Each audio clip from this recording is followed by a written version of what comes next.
እንግዲህ ስለ ሞባይል ጠቃሚ መረጃ ነው ይዤላችሁ መጣሁት። የመጀመሪያው የሰውን ስልክ ለመጥለፍ የምንጠቀምበት ኮድ ነው ማሳያችሁ።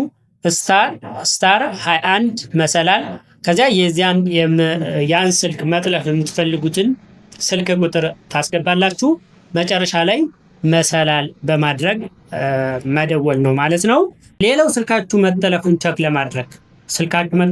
ቸክ ለማድረግ ኮከብ መሰላል 61 መሰላል በመጫን ቸክ ማድረግ የምንችልበት አጭር ኮድ ነው።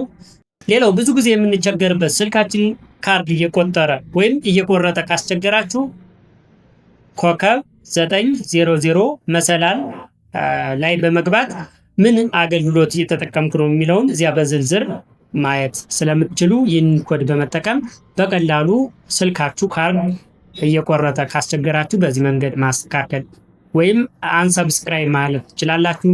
በየጊዜው ካርድ የሚቆርጣችሁን አጠቃላይ መረጃዎች የምታገኙበት ስለሆነ በዚህ መንገድ በማየት ማጥፋት ትችላላችሁ።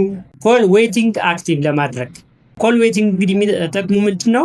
እናንተ እየደወላችሁ ያለ ስልክ እያናገራችሁ ያለ ሌላ ሰው ተደርቦ እንዲታወቃችሁ ወይም ያ ሰው እየደወለ እንደሆነ እናንተ በስልክ እያወራችሁ ያለ ስልኩን ማየት እንድትችሉ የሚያገለግላችሁ ነው። የትኛውም ስልክ እንዳያልፋችሁ ኮል ዌቲንግ አክቲቭ ማድረግ ስለሚጠበቅባችሁ በዚህ አጭር ኮድ አክቲቭ ማድረግ ትችላላችሁ። ከሴቲንግ ባለፈ ማለት ነው። ኮከብ 43 መሰላል በዚህ ኮል ዌቲንግ አክቲቭ ማድረግ ትችላላችሁ ማለት ነው። ስልካችሁ እንዳይደወልበት ስትፈልጉ እንግዲህ በዚህ አጭር ኮድ ምን ማድረግ ትችላላችሁ? ስልካችሁ እንዳይሰራ ማድረግ ትችላላችሁ። ስታር 21 ኮከብ 900 መሰላል በዚህ ኮድ አማካኝነት ስልካችሁ እንዳይደወልበት ማድረግ ትችላላችሁ። ስልክ ቁጥራችሁ እንዳይታይ ለማድረግ ደግሞ ከፈለጋችሁ መሰላል 31 መሰላል ከዚያ እናንተን ስልክ ቁጥር ታስገባላችሁ።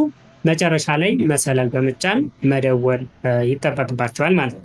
ሌላው የሳምሰንግ ስልክ መረጃ ለማወቅ ከፈለጋችሁ ደግሞ ኮከብ መሰላል 0 ኮከብ መሰላል ይህን አጭር ኮድ በመጠቀም የሳምሰንግ ስልክ መረጃ ማወቅ ትችላላችሁ።